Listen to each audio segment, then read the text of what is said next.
We start our journey by looking back. The year is 1823, and you find yourself standing in the apothecary shop of America's first certified licensed pharmacist, Mr. Louis Joseph DeFilo, Jr. An active figure in the New Orleans community, Mr. DeFilo was a true innovator, compounding medications from scratch and pioneering an independent spirit that is still alive today in thousands of locally owned, locally operated, and locally loved community pharmacies across the country. Please enjoy this up-close and personal look into 19th century pharmacy.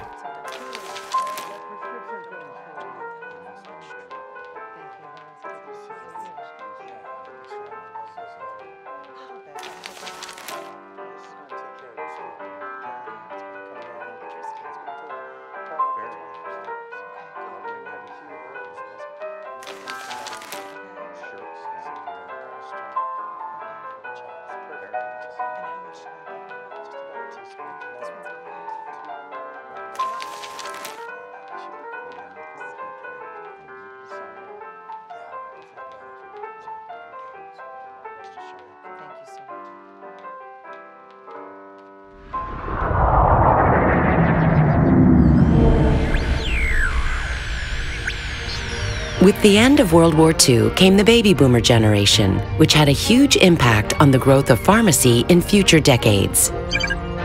The Durham-Humphrey Amendment set criteria to define the difference between prescription medications and over-the-counter products.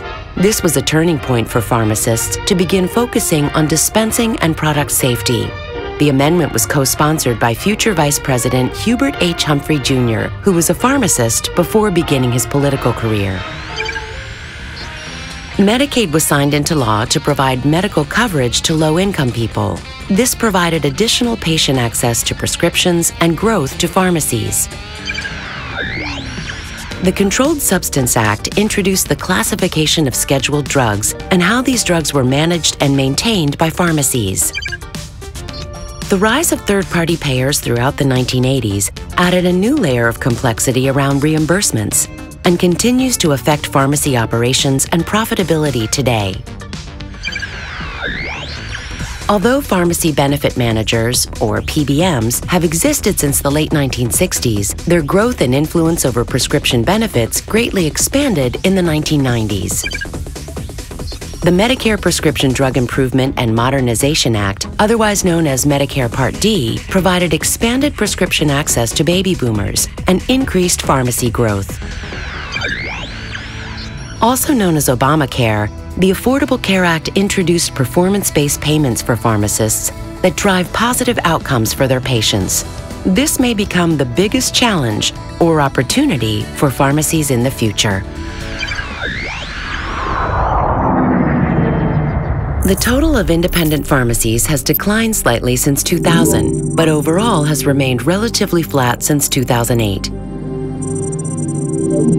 The number of registered pharmacists has increased significantly over the past 15 years. Besides filling prescriptions, pharmacists are being utilized for research, product development, sales, and clinical settings. Pharmacy events like Medicaid, Medicare Part D, and Obamacare have helped increase patient access to prescription medications, increasing independent pharmacy sales for the past 25 years.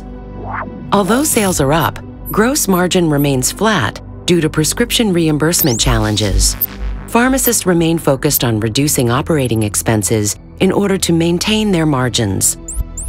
With the implementation of Medicare Part D in 2006, we saw the average number of prescriptions dispensed by an independent pharmacy grow to new levels. The desire to reduce prescription costs, along with the number of blockbuster brand pharmaceuticals coming off patent, has driven the number of generic pharmaceuticals dispensed to an all-time high. In 2014, independent community pharmacies represented 37% of all retail pharmacies in the U.S., equating to $84.1 billion.